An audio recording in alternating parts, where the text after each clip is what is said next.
And once again, I'd like to welcome you guys back to another episode of Patrol and Performance. And I'm your host, John Shaft. In today's video, we're going to be joining a Kentucky State Trooper. And the troopers, we are joining the troopers as they are in pursuit of looks like a gray in color, late model Cadillac that refused to stop. And after stopping this individual by conducting a pit maneuver, I later found out that he was a undocumented immigrant. Matter of fact, there's two of them in the vehicles. And so let's go ahead and get into this video. And afterwards, I will come back and give you my commentary.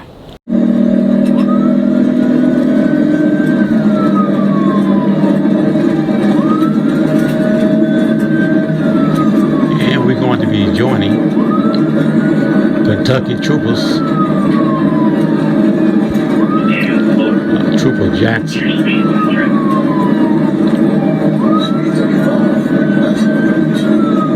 Like they after this late model of Cadillac, which happened to be a undocumented immigrant, and for some reason or another, he do not want to stop for law enforcement officers. So we have two of our Kentucky state troopers acting as individual.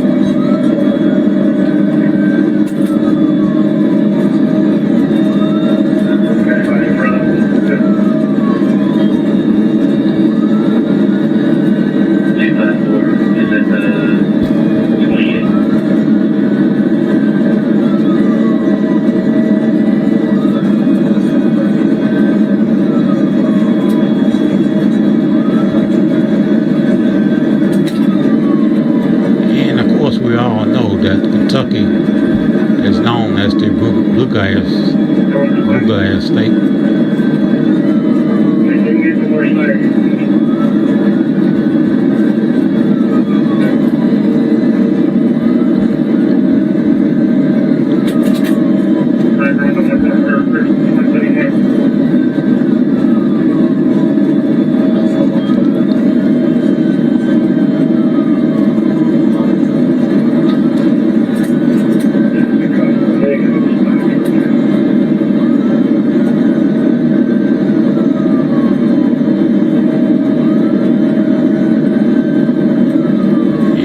Again, I'd like to welcome you all back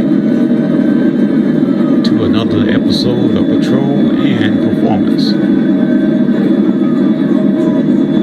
And again, we are joining Kentucky State Troopers in pursuit of a vehicle, like he was initially charged with speeding. And the individual driver is a undocumented immigrant.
line north.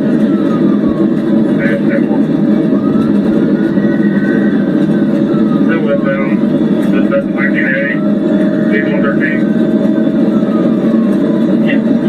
That's fine.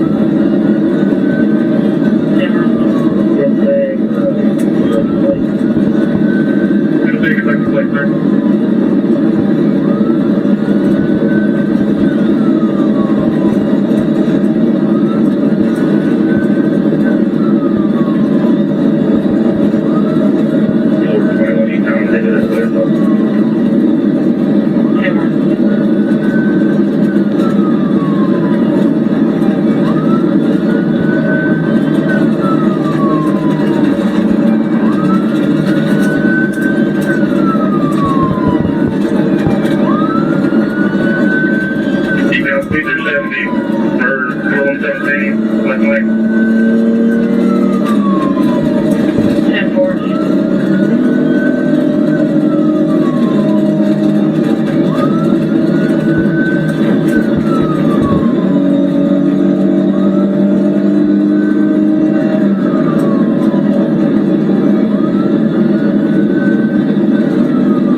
Like the troop is trying to move into the position to conduct a pick maneuver.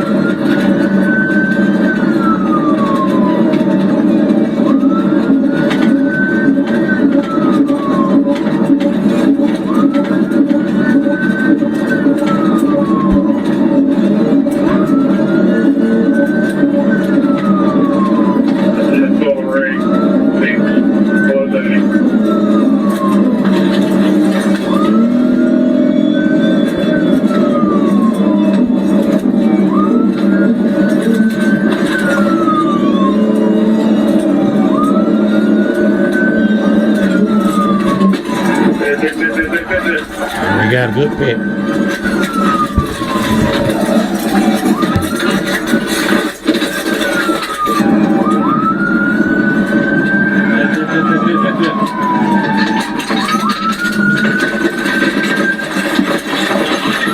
Put your hands up. Get out of the car. Get out of the car.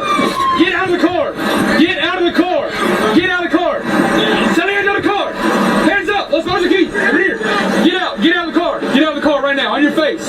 On your face. Get on your face. Get on your face.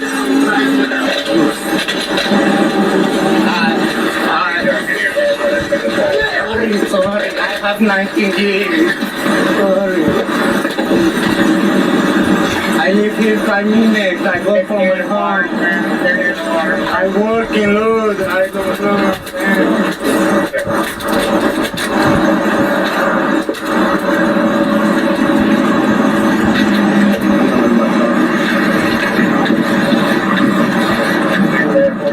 You speak Spanish?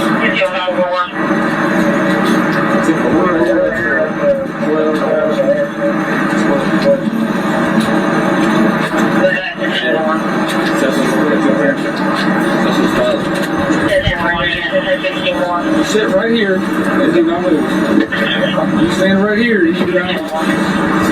Where are you going? I work here. I don't have paper. ¿Por qué no auto? I don't speak English. My aunt, she waiting for me and she speak with you. I don't speak English too much. You need to. Oliver, ¿cuántos kilos tienes aquí? ¿Cuántos kilos tienes aquí? Yo, 4 años. ¿4 años te lo vas a ir? No, ¿Por qué? porque a mí se me hizo muy ¿Por qué no auto? ¿Ah? Dos policías, ¿por qué no auto? ¿Por qué no auto? Alto. Me asusté, scaring. You know, yeah, scaring. Stand by. Alright, you can wait too. I don't have drugs. I no smoke. I smoke cigarette. Stand right here and do not move. Stand right here and do not move.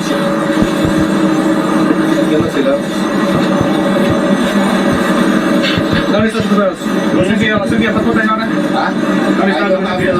No tengo nada. Yo entré aquí por migración. Yo me asusté. Yo necesito mi carro para trabajar. ¿Cómo te llamas? Brian. Silencio. ¿Cómo te llamas? Brian. Yeah. No.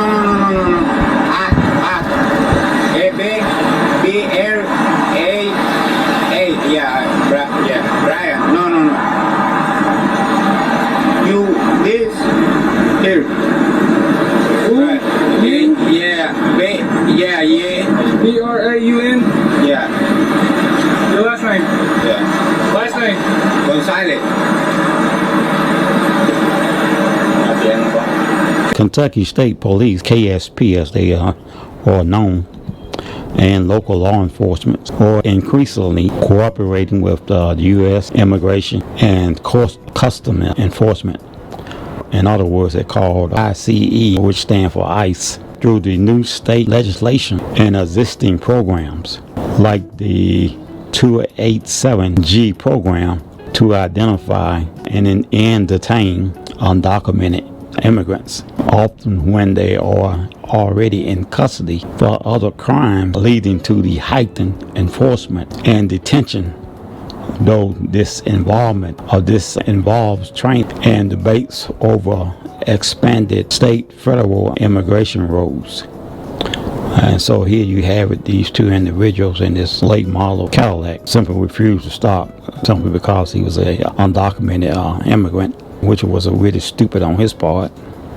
Just because you don't have a driving license, you may be a undocumented immigrant, whatever the case may be. The side of the highway is not the place to fight law enforcement. They're going to be at an advantage and you're going to be at a disadvantage.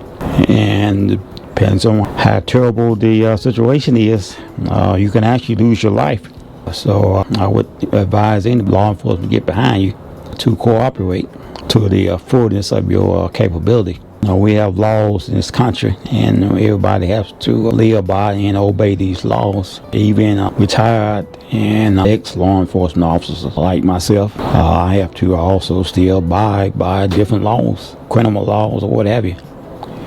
And if I get into some trouble, traffic trouble, most of the time I do not inform them that I am ex-law enforcement or retired law enforcement. I just simply roll with the punches and accept whatever penalty that the officer feels he need to give to me in the form of a citation. It ain't gonna be no more than something like that, because I don't do anything to cause myself to get arrested, and I definitely ain't gonna take no beating, a beat down, or get shot or anything like that. It's not my personality. And so you come at me like that the wrong way, then you're going to have to come with it. But I am a law-abiding citizen, and I'm retired law enforcement. I worked both patrol and inside a penal institution here in Alabama. Started out at an early age trying to become a Alabama state trooper. I ended up becoming a cadet when I was a teenager. And in Alabama, you can become a trooper cadet, and you go through the academy. The academy lasts about, at that time, it was like 36. I think it was 36. I don't know if that was 36 weeks or 36 months. But at that time, the academy was about, it was over 6 months. I put it to you like that. And once you graduated, when you was a cadet, then you would move on to a full-fledged trooper. If you was 21 at the time of your appointment. If you're not 21, then you're going to have to be given desk duty. So simply because back then you had to be 21 to own a firearm. I don't know what it is today. I haven't kept up with the laws too much regarding firearms. The only thing I know is Alabama's a right to open state carry, and when I'm out and about, that's exactly what I do, open carry. Simply because of times and whatnot, what's going on with different individuals in this country. You never know what you run up into. You never know what individual that you arrested, and he remember you, and he might come up to you and want to say something crazy to you. I have had that happen to me. So it's always an ex-law enforcement and a private citizen to make sure you are armed. But if you are armed, to make sure you're abiding by the rules and regulations of the particular state and city that you live in. And so you have these troopers there in Kentucky. They simply got behind this individual, stopping him for a minor traffic violation, and he turned it into a fleeing felony.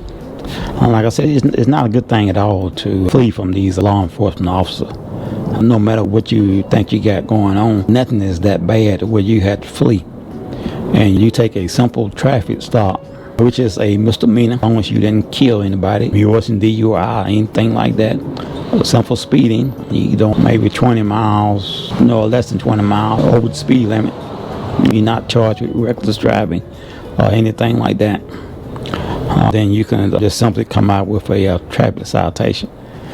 Even though the traffic codes and penalties all falls up under the criminal statutes, actually it's not even criminal, it's actually quasi-civil.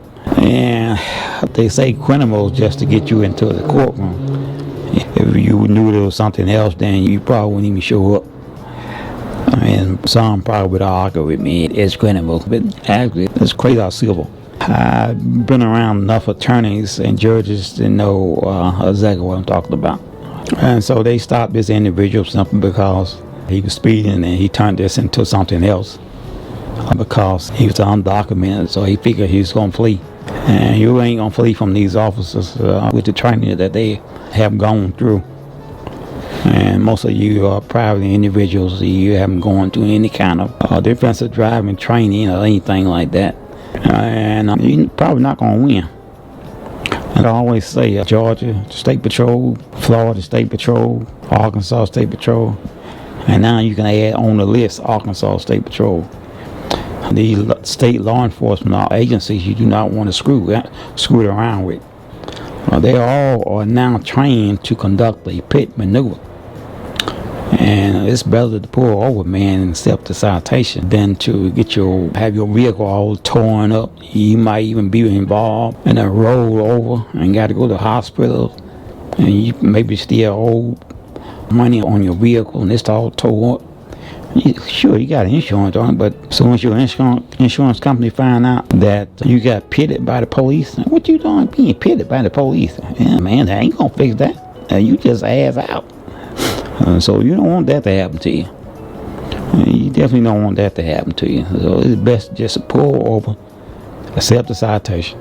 Even if you have to go to jail, but before the ink get dry, when you sign your way in, they sign you in before the ink get dry, you're going to be walking out of there.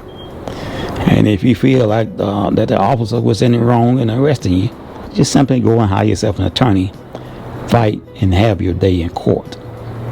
Like I always say, on the side of the highway is not the place to fight these law enforcement officers. They're going to be an advantage because of the agencies that they are working for, whether it be the city, county, or state, or federal. They usually stand behind these officers. And why not? They train them to do what they're doing. And so most of these officers are all good officers. You got a few bad ones out there, but heck, who am I to say who they are? But once again, we thank you for rocking with us. And shout out to Kentucky State Patrol for bringing this pursuit to a safe conclusion. And one thing, probably this individual may not even have a driving license. And they say they need to make English the official language here, and you need to learn it in order to get yourself a job or in order to get yourself a driving license. If you don't know English, how you going to understand the different road signs and what they mean? I've seen some crazy stuff when I was in law enforcement and also trucking, because I used to be a trucker as well. That's why I've seen some crazy stuff, and it's inside the prison too. I used to work inside the prison as well.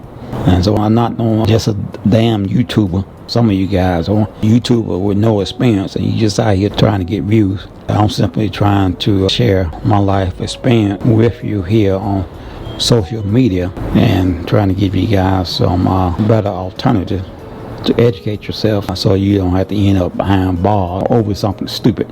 And so that's going to do it for this video. Once again, we thank you for rocking with us and tuning in to each and every episode. And if you would, we ask you that you would support the channel simply by liking, sharing, and subscribing. And don't forget to hit that notification button so that you will know when we are doing a upload. And as I close, we're having a big ice storm coming this weekend. For those of you like myself that lives on the East Coast, I live in the southern part of the East Coast. And we got a big ice storm coming. It's going to be more likely something like 3 or more inches of ice. And what that means, it's going to be a lot of power out, a lot of bad road conditions. So you need to prepare yourself for this weekend. Last time I went through something like this, I think my power was out for about a week, 3 to 4 days or something like that. And hopefully that won't happen again. Because I tell you, ain't nothing worse, boy, than you didn't have your power out and you don't have a heat and I'm not able to eat and all that kind of stuff. So you want to be prepared for this bad weather that's coming. So that's going to do it. And once again, we thank you for rocking with us and tuning in to each and every episode. And we'll see you again in the next video.